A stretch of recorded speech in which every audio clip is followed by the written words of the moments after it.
degrading, misogynistic, horrible. Tonight, a controversy in the Queen Creek Unified School District over social media posts from school board member James Knox. I personally thought they were horrendous. Connie Romano is an administrative assistant in the district who spoke at a school board meeting last week, calling out Knox. Someone has to speak up and say something. We can't all just roll our eyes behind the scenes and do nothing.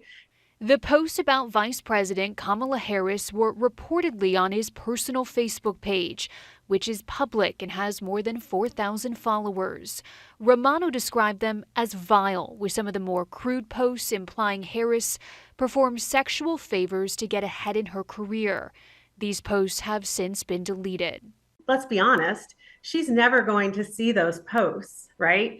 But there are students in our community.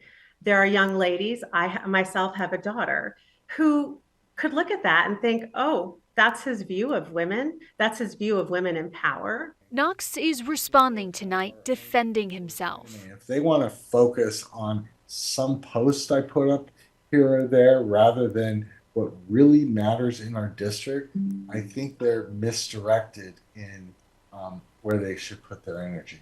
Meanwhile, the district's social media policy says posts should not contain content that could be considered discriminatory, harassing, or offensive based on race, gender, or religion. However, this only applies to district employees, not school board members who are elected. As a board member, I guess he doesn't have to uphold those same standards, but he should, because again, he's supposed to be serving our community. The vice president of the school board is also weighing in. In a statement, she said Knox was instrumental in approving that very social media policy, adding the double standard is unacceptable and undermines the integrity of the board. Because he's elected, it'll be up to the voters of Queen Creek to decide whether or not this is somebody that they really want representing them on the school board. Meanwhile, the district tells Arizona's Family the posts do not represent the district or reflect its core values. Jared. Emma Lockhart in the studio. Thanks, Emma.